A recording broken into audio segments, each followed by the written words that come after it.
There is something strange about the history of China. Rome fell, the pharaohs disappeared. Alexander's empire shattered almost as soon as he was gone. But China? China collapsed again and again.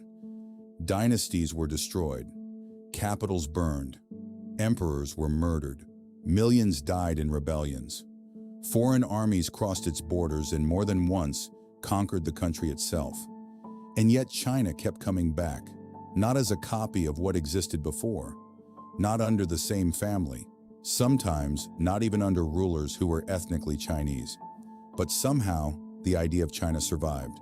And that may be the real mystery of this story, because long before Europeans crossed oceans, Chinese engineers were making paper, printing books, experimenting with gunpowder, and navigating with magnetic compasses.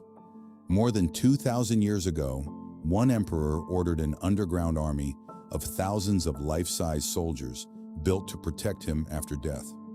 Another age connected distant frontiers through roads and trade routes that would eventually feed into what we call the Silk Road. And across northern China, generations built and rebuilt walls so enormous that they would become one of the most recognizable structures on Earth. But none of those things explains the most remarkable achievement. China survived itself. Civil war, famine, invasion, revolution, collapse. Again and again, the political system broke apart. And again, someone tried to put the pieces back together. So this isn't simply the story of ancient China. It's the story of an idea powerful enough to outlive the people who ruled it. And to understand why the empire that never died kept returning, we have to go back to a time when China did not yet exist. Before there was an emperor, before the Great Wall, before anyone could point to a map and call a unified territory China, there was a river. The Yellow River carried water across northern China, but it also carried enormous quantities of sediment. It could nourish fields, change course, and destroy entire communities. Civilization grew beside something that could give life 1 year and take it away the next. By the second millennium BC, complex societies had emerged in the region. One of the first dynasties supported by extensive archaeological and written evidence was the Shang. And what they left behind gives us an unusually intimate window into their world. They wrote questions to the dead. Shang rulers used objects now called oracle bones, usually ox shoulder blades and turtle shells. Questions were inscribed onto them, heat was applied, and the resulting cracks were interpreted as signs. Would the harvest succeed? Would there be rain? Was a military campaign favorable? Was an ancestor responsible for the king's illness? It sounds mysterious to us. To them, it was part of government. Politics, warfare, nature, and the ancestral world were connected. And buried inside those questions is something extraordinary. Some of the earliest known examples of Chinese writing. The characters changed dramatically over thousands of years, but there is continuity between this ancient writing tradition and later Chinese script. That means when archaeologists examine these bones, they are not simply finding decoration. They are hearing questions asked more than 3,000 years ago. The Shang were also remarkable bronze workers. Their foundries produced sophisticated ritual vessels on a scale requiring skilled labor, organization, and control of resources. But their dynasty did not last. Around the 11th century BC, the Zhou defeated the Shang, and the Zhou introduced an idea that would become one of the most powerful political concepts in Chinese history, the mandate of heaven. A ruler governed because heaven permitted it. But that permission was not necessarily permanent. If a ruler became corrupt, destructive, or incapable of maintaining order, disasters and social chaos could be interpreted as signs that the mandate had been lost. The dynasty could fall, and the conqueror could claim heaven had chosen someone new. Think about how useful and dangerous that idea was. It justified the ruler, but it also provided a language for replacing him. For centuries afterward, Chinese history would repeatedly be understood through this pattern. A dynasty rises, order returns, prosperity grows, corruption spreads, disaster follows, rebellion begins, the dynasty falls. and someone else claims the mandate of heaven. But during the Zhou period, political unity gradually weakened. Regional rulers became increasingly independent. Competition intensified, and eventually China entered an era in which powerful states fought one another for survival. The Warring States period. This was an age of enormous violence. Armies became larger, weapons improved, states reorganized taxation, agriculture, and administration because inefficient governments could simply be destroyed by more efficient ones. But periods of extreme disorder sometimes produce extraordinary ideas. This was the world associated with Confucius, who asked how society could create stability through proper relationships, education, ritual, and moral conduct. Other traditions offered different answers. Daoist thinkers questioned rigid human attempts to control the world. Legalist thinkers took a harder position. People could not be trusted to behave simply because rulers asked them to be virtuous. The state needed clear laws, rewards, punishments, discipline, control. And in the western part of this fractured world, one state became frighteningly good at applying those principles. Qin, its rulers transformed agriculture, military organization, and administration. Its armies expanded. Its enemies disappeared one by one. Then, in 246 BC, a 13-year-old boy became king. His name was Ying Zheng. At first, he was simply another ruler in a world filled with competing kings. 25 years later, there would be no competing kings left, and Ying Zheng would give himself a title China had never used before: Qin Shi Huang, the first emperor. In 221 BC, something happened that generations had believed almost impossible. The wars stopped. One kingdom after another had fallen to Qin, and Ying Zheng stood alone. But he did not call himself king. That title was no longer enough. He created a new one: Qin Shi Huang, the first emperor. For the first time, the rival states were brought under one centralized imperial authority. But conquering China was only the beginning. The harder question was how to stop it from breaking apart again. Qin Shi Huang attacked the problem relentlessly. He standardized systems of weights and measures. Currency was standardized. The writing system was regulated. Road networks expanded. Administrative divisions were placed under officials appointed by the central government, rather than simply being handed to hereditary nobles. Even axle widths were standardized, helping vehicles move through established road ruts. These details sound bureaucratic. They were revolutionary. Imagine conquering several countries today and then forcing them to use compatible systems for writing, money, measurement, transportation, and government. Qin Shi Huang wasn't merely controlling territory. He was trying to make different regions function as parts of the same machine. But machines built quickly require pressure, and Qin rule could be brutal. The state relied heavily on forced labor, harsh punishments, and enormous construction projects. Later historical accounts describe the suppression of intellectual opposition, including the notorious burning of books and punishment of scholars. Some details were recorded by writers living under the dynasty that replaced Qin, so historians treat the most dramatic claims cautiously. But the larger picture is clear. The first emperor wanted control, and he feared losing it. Perhaps nowhere is that more visible than in his obsession with death. Qin Shi Huang searched for ways to become immortal. He sent expeditions seeking legendary substances of eternal life. He consumed preparations that may have contained mercury, something believed at the time to possess extraordinary properties. The man who had conquered every rival could not conquer mortality. And while he searched for immortality above ground, an extraordinary world was being constructed beneath it. Near modern Xi'an lies his enormous burial complex. In 1974, farmers digging a well-encountered fragments of terracotta. What archaeologists uncovered became one of the greatest archaeological discoveries of the 20th century: an army. Thousands of life-sized clay soldiers, infantrymen, archers, officers, horses, chariots. Their faces appear strikingly individual. They were positioned as though prepared to defend their emperor beyond death. And yet the central burial chamber itself has still not been fully excavated. Ancient historian Sima Qian described a tomb containing models of palaces, and rivers of mercury. Modern measurements around the burial mound have detected unusually high concentrations of mercury in the soil, an intriguing connection to that ancient account. But the chamber remains sealed, which means one of archaeology's most famous mysteries is still sitting underground. If you've stayed with me this far, subscribe to the channel and come back with us every day, because what happened next reveals something much bigger than one emperor's obsession with immortality. Qin Shi Huang died in 210 BC, and almost immediately the system began to crack. Rebellions erupted. His successors could not maintain control. In 206 BC, only about 15 years after unification, the Qin dynasty was finished. Think about that. The dynasty that created imperial China barely survived the man who created it. By every reasonable measure, Qin should have been remembered as a spectacular failure. Instead, something strange happened.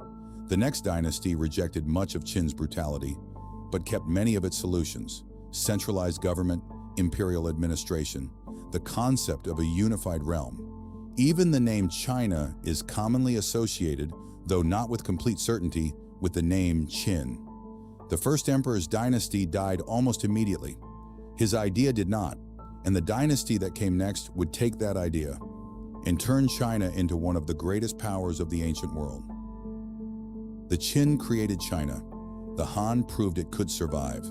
After years of rebellion and civil war, a man born into an ordinary family emerged victorious. His name was Liu Bang. He had not been raised to become emperor. He had served as a minor local official. Yet in 202 BC, he became Emperor Gaozu, founder of the Han dynasty. And that alone tells you something important about China. The mandate of heaven did not require royal blood forever. If a dynasty failed badly enough, another man could claim the right to replace it. The Han learned from Qin's collapse. They preserved much of the centralized imperial structure, but initially governed with less relentless pressure. Over time, Confucian ideas became increasingly important to the state. Government was no longer supposed to depend only on punishment. An emperor also had responsibilities. Officials were expected, at least in principle, to be educated and morally capable. But China was becoming larger, richer, and more difficult to defend. To the north lived powerful nomadic confederations, especially the Xiongnu. They were mobile, excellent horsemen, and extremely difficult for agricultural empires to defeat permanently. At first, Han rulers often relied on diplomacy, gifts, and marriage alliances. Then came Emperor Wu. He ruled from 141 to 87 BC, and under him, China became dramatically more aggressive. Han armies pushed into Central Asia. Campaigns weakened Xiongnu power. Chinese influence expanded far beyond the traditional heartland, and these Western expeditions helped create connections that would become part of one of history's most famous trade networks, the Silk Road. But don't imagine a single highway stretching neatly from China to Rome. It was a web. Merchants passed goods between markets. Silk moved west. Horses, glass, precious materials, and ideas moved across enormous distances. Most traders never traveled from one end to the other. The objects did, and sometimes those objects reached places whose inhabitants knew almost nothing about the people who had made them. Roman elites became fascinated by Chinese silk. Chinese sources, meanwhile, contain reports of distant Western civilizations. Two great ancient worlds were becoming indirectly connected without truly understanding one another. And while luxury goods crossed continents, something seemingly much less glamorous was changing civilization inside China. Paper. Paper-like materials existed earlier, but during the Han period, production methods improved significantly. Tradition associates an important refinement around AD 105 with the court official Kai Lun. Think about what that eventually meant. Information could become easier to store, documents easier to produce, government easier to administer, ideas easier to preserve. An empire survives not only because it has soldiers, it survives because it remembers. Tax records, laws, censuses, orders, history. China became extraordinarily good at creating institutions capable of remembering what previous generations had learned. And perhaps that helps answer our central question. Why did China keep returning after collapse? because dynasties could die, while administrative habits survived them. But even the Han could not escape the cycle. Court factions fought for influence. Powerful landowners accumulated wealth. Peasant suffering increased. Floods and famine fed unrest. In AD 184, the Yellow Turban Rebellion exploded across the empire. Its followers believed the Han had lost the mandate of heaven. The rebellion was suppressed, but the dynasty never fully recovered. Regional military leaders became increasingly powerful. The emperor became a prize controlled by competing factions, and in AD 220, the Han dynasty formally ended. China fractured again, this time into a world later immortalized as the Three Kingdoms. Heroes, strategists, betrayals, battles so famous that nearly 2,000 years later, their names are still recognized across East Asia. But underneath the legend was a darker reality. The empire had broken apart. Once again, China should have ended. It didn't. For centuries, dynasties would rise and fall, North and South would divide and reunite, and foreign peoples would rule large parts of the territory. Then China would reunify again. And when it did, it would enter an age so wealthy and cosmopolitan that foreigners traveled thousands of miles just to reach its cities. After the Han collapsed, China did not simply reunify a few years later. For centuries, the map fractured. Kingdoms rose and vanished. Northern China was repeatedly ruled by peoples whose origins lay beyond the traditional Chinese heartland. Millions moved south. Religions traveled with them. And during these centuries of instability, Buddhism, which had entered China from India and Central Asia, became deeply rooted in Chinese society. This matters because Chinese civilization was never a sealed box. It absorbed foreign ideas and then transformed them. In 589, the Sui dynasty reunited China. The Sui did not last long, but like the Qin before them, they left behind something far larger than their lifespan suggests. Their greatest engineering project was the Grand Canal. Existing waterways were expanded and connected into an enormous system linking northern and southern China. Grain could move toward political centers. Armies could be supplied. Regions separated by hundreds of miles became economically connected. But massive projects came at a price. Heavy taxation, forced labor, and disastrous military campaigns against Korea weakened the dynasty. In 618, the Sui collapsed. Again, a short-lived dynasty reunified China, built infrastructure, overextended itself, and disappeared. But once again, the system survived. The dynasty that followed was the Tang. And under the Tang, China became one of the most powerful and cosmopolitan civilizations on Earth. Its capital, Chang'an, was extraordinary. Imagine entering a city filled with merchants from Central Asia, Persian traders, Buddhist monks, diplomats, musicians, caravans carrying objects and ideas from thousands of miles away. Chang'an was not sitting at the edge of the ancient world. For many people living there, it felt like the center of it. Chinese armies projected power deep into Central Asia. Poetry flourished. Buddhism expanded. Trade connected China with distant societies. And then came one of those moments that history books sometimes reduce to a name and a date. In 755, the general An Lushan rebelled. The rebellion became catastrophic. The Tang survived, but it was permanently weakened. Older population records suggest an enormous decline during the crisis, although historians warn that disrupted census systems make simple death toll calculations unreliable. That distinction matters. The evidence tells us the rebellion was devastating. It does not give us permission to turn uncertainty into spectacle. The Tang eventually fell in 907. China fractured again, and then it rebuilt again. In 960, the Song dynasty emerged. The Song story is strange because militarily, they were not always dominant.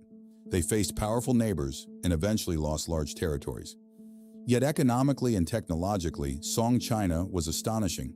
Cities expanded, markets flourished, books circulated more widely. Earlier, Chinese inventors had developed woodblock printing, and during the Song period, Bixing experimented with movable type. Paper money entered large-scale government use. The magnetic compass became increasingly important for navigation. Gunpowder, discovered through earlier Chinese experimentation, was being turned into military technology. Fire arrows, bombs, early gunpowder weapons. Think about those four things together: printing, paper money, compass navigation. Gunpowder. Technologies that would eventually help transform the entire world were developing inside a civilization many people outside Asia barely understood, and Chinese cities could be enormous. When Marco Polo later described the wealth and scale he encountered under Mongol rule, European readers found parts of his account almost unbelievable. But before Europeans arrived in significant numbers, China had already developed sophisticated commercial networks, advanced manufacturing, and vast urban centers. Yet technological brilliance did not make China invincible. To the north, another force was rising. Not another Chinese dynasty, not merely a neighboring kingdom. An empire built by mounted warriors from the steppe, the Mongols. They had already destroyed states across Eurasia. Eventually, they turned fully toward China. And here our central question becomes uncomfortable. What happens to the empire that never died? When foreigners conquer the entire thing? Because this time, China would not simply lose a battle. For the first time in its imperial history, all of China would come under the rule of a conquest dynasty founded by outsiders. And the man who completed that transformation carried one of the most famous names in history, Kublai Khan. For centuries, Chinese dynasties had fought peoples from the northern steppe. Then came an enemy that did not merely raid the frontier. The Mongols intended to conquer everything. Under Genghis Khan, Mongol armies had already begun attacking states in northern China. After his death, the conquest continued across generations.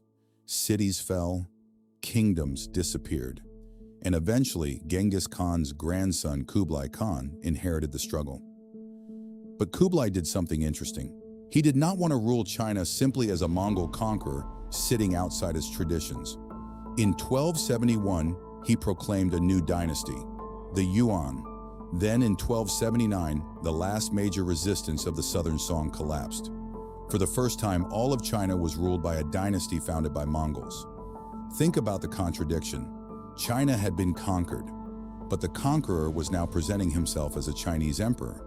Kublai maintained Mongol identity and privileged groups within the Yuan social order, but he also used existing Chinese institutions, employed officials from different backgrounds, and ruled from a capital at Dadu, modern Beijing. The conquerors had entered China. Now China was changing the way the conquerors ruled. This is one of the patterns that makes Chinese history so unusual. Foreign conquest did not necessarily erase Chinese civilization. Sometimes the invaders became part of its imperial story. Under the Yuan, China was integrated into a vast Mongol-controlled Eurasian world. People, technologies, merchants, and information could move across extraordinary distances. It was during this period that the Venetian traveler Marco Polo claimed to have spent years in Kublai's domains. Scholars still debate details of his account and even aspects of his presence in China. But whether every story is accurate or not, the world he described was real enough. Wealthy cities, long-distance trade, paper money, imperial roads, a scale of administration that could astonish outsiders.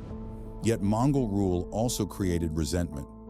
The Yuan maintained social distinctions that often placed Mongols and other groups above many Chinese subjects. Natural disasters, economic problems, and political instability weakened confidence in the dynasty. And then the old language returned. Heaven was displeased. The mandate had been lost. In the 14th century, rebellion spread. One movement became associated with the Red Turbans. From this chaos emerged perhaps one of the most improbable emperors in Chinese history, Zhou Yuanzhang. He was born into extreme poverty. His family suffered during famine. He spent time in a Buddhist monastery. He became a rebel, then a commander, then a conqueror. In 1368, he founded the Ming dynasty. The Mongol court retreated north. China was once again ruled by a native dynasty, and Zhou Yuanzhang became the Hongwu emperor. A peasant had become son of heaven, but the Ming would produce something even stranger.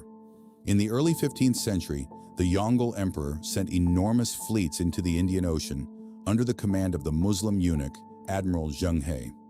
His expeditions reached Southeast Asia, India, Arabia, and the eastern coast of Africa. The largest ships described in later sources have become the subject of debate, especially their exact dimensions. But the fleets themselves were unquestionably impressive. Hundreds of vessels participated across the voyages. Thousands of men traveled with them. China was projecting imperial prestige across the ocean decades before Columbus crossed the Atlantic. And then, the voyages stopped. Not because China suddenly forgot how to build ships. Political priorities changed. The northern frontier demanded resources. Court factions disagreed about the value of the expeditions. The state turned its attention elsewhere. It is tempting to ask the irresistible alternate history question: what if China had kept sailing? Could Chinese fleets have reached Europe? Could they have crossed the Atlantic? Could the age of global exploration have become a Chinese story? We don't know, and pretending otherwise turns history into fantasy. The more interesting fact is what actually happened. China possessed the capacity for enormous maritime expeditions and chose not to continue them. Meanwhile, European ships were beginning to move farther into the oceans. Two worlds were changing direction, and within a few centuries, they would collide. But first, the Ming themselves would fall. And once again, outsiders from beyond the Great Wall would ride into Beijing and claim the mandate of heaven. In 1644, Beijing fell, but not to the people who would ultimately rule China. A rebel army led by Li Zicheng captured the capital. The last Ming emperor in Beijing, Chongzhen, took his own life. The dynasty appeared finished. Then the Manchus entered. Coming from beyond the Great Wall, they defeated Li's forces and established the Qing dynasty. Once again, China had been conquered by outsiders. And once again, the conquerors adopted the imperial system they had seized. The Qing preserved a distinct Manchu identity while ruling through many Chinese institutions. Under emperors such as Kangxi and Qianlong, the empire expanded enormously. By the 18th century, Qing China was one of the largest, wealthiest, and most populous states on earth. To someone standing in Beijing then, European dominance of the world would not have looked inevitable. That matters, because history often feels obvious only after it happens. Then the balance began to change.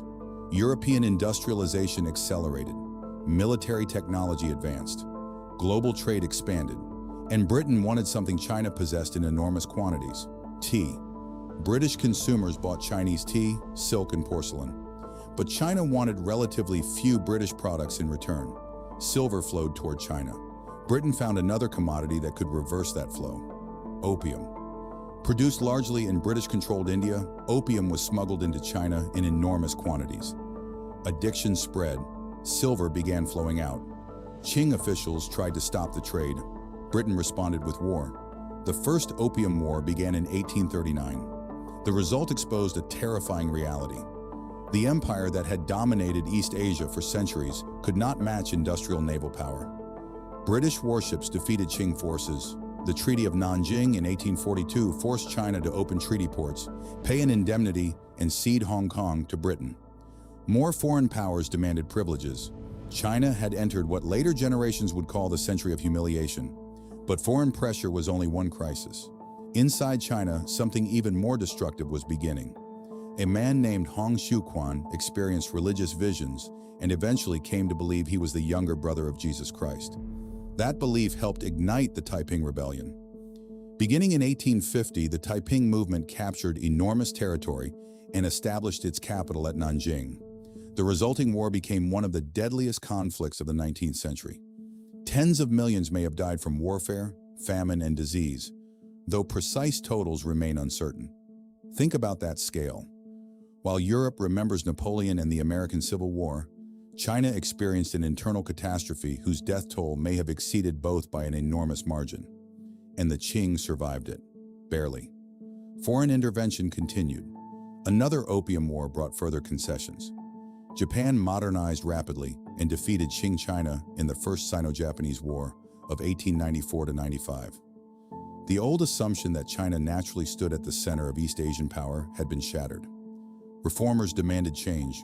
Conservatives feared that too much change would destroy the civilization they were trying to save. Then came the Boxer Uprising. Foreign armies entered Beijing in 1900. The imperial system looked increasingly incapable of protecting the country. And in 1908, the Guangxu Emperor and the enormously influential Empress Dowager Cixi died within a day of each other. The throne passed to a child, Puyi. He was not yet 3 years old. Imagine the symbolism. An imperial system more than 2,000 years old, now depended on a toddler inside the Forbidden City. Outside the palace walls, revolutionaries were organizing. Railways carried people and ideas faster than imperial officials could contain them. Newspapers spread political arguments. Students studied abroad. Nationalism grew. The mandate of heaven had explained dynastic change for centuries. But now some Chinese thinkers were asking a far more dangerous question. What if China did not need another dynasty at all? In 1911, revolution erupted. Provinces broke away from Qing authority. And in February 1912, the last emperor abdicated. The imperial system that Qin Shi Huang had created more than 2,000 years earlier was over. No new dynasty replaced it. For the first time, the cycle appeared to have broken, but China itself had not disappeared. And that brings us back to the mystery we started with. Because perhaps the most extraordinary thing China created was never an empire at all. For more than 2,000 years, Chinese history seemed to follow a pattern. Unification, prosperity, crisis, rebellion, collapse, then reunification. Qin disappeared. Han disappeared. Tang disappeared. Song disappeared. Yuan, Ming, Qing. Every dynasty eventually lost the mandate of heaven. But China survived all of them. And that forces us to reconsider what we have actually been following through this story. Maybe the continuity was never the emperor. Maybe it was the civilization underneath him. A writing tradition that allowed people separated by enormous distances and sometimes different spoken languages to participate in a shared literary and administrative culture. A bureaucracy capable of recording taxes, populations, laws, and government decisions. A historical tradition obsessed with documenting what previous dynasties had done, including how they failed. Ideas about family, education, ritual, and political legitimacy that could survive the rulers who claimed to embody them. And perhaps most importantly, the expectation that China could be unified again. That expectation is easy to overlook. After Rome collapsed in Western Europe, no later ruler permanently reconstructed the Roman Empire in its old form. China fractured repeatedly too, sometimes for centuries. But reunification remained a political possibility. Again and again, someone attempted it. And foreign conquest did not necessarily destroy that pattern. The Mongols conquered China, then founded the Yuan dynasty. The Manchus conquered China, then ruled as the Qing. The conquerors changed China, but ruling China also changed the conquerors. That does not mean Chinese civilization remained unchanged. Far from it. Buddhism arrived from outside and became deeply Chinese. Trade brought foreign religions, technologies, foods, and communities. Nomadic peoples shaped military and political life. China was never as isolated as the popular image suggests. Its continuity came partly from its ability to absorb change without ceasing to recognize itself. And some of the objects we now treat as symbols of an eternal China are themselves products of that long process.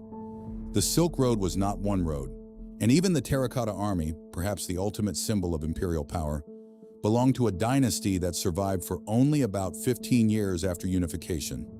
That may be the strangest contradiction in the entire story. Some of China's most enduring symbols were created by governments that did not endure. The dynasty died, the idea remained, and the consequences reached far beyond China. Paper transformed the preservation of information. Printing changed how knowledge could spread. The compass helped reshape navigation. Gunpowder transformed warfare. Chinese silk connected distant markets. Porcelain became so closely associated with its origin that in English, we still casually call fine ceramic tableware China. But reducing Chinese civilization to a list of inventions misses something bigger. Its greatest achievement may have been institutional memory. Each dynasty inherited ruins, but also records, ideas, administrative techniques, texts, rituals, technologies, lessons from previous failures. China did not restart from zero every time it collapsed. It rebuilt from what remained. And that brings us back to the question from the beginning. How does an empire survive when its dynasties keep dying? It doesn't. The empires did die.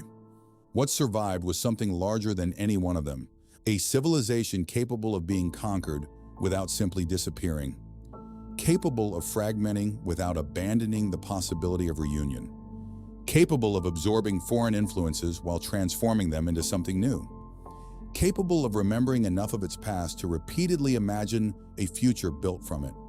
Qin Shi Huang wanted to create a dynasty that would last for 10,000 generations. He failed almost immediately, but the imperial framework he helped create survived for more than 2,000 years. And perhaps that is the final irony. The first emperor spent enormous resources preparing himself for eternity. He searched for immortality. He built an underground army to accompany him into death. But immortality did not belong to the emperor. It belonged to the civilization he helped unify. The emperor died. The dynasty died. The empire eventually died too. China remained. If you made it this far, you already know this isn't the kind of channel that's going anywhere. We put out something like this every single day, the version of the story that survives contact with the actual evidence. Subscribing keeps you in that loop. And if this one stayed with you, send it to 5 people who'd sit through something this long with you. Not everyone will. Some people do. Leave a comment, a real one. Tell me what part of this actually surprised you. And tell me what civilization, what forgotten site, what quiet piece of hidden history you want us to look at next. We'll be here tomorrow, still digging.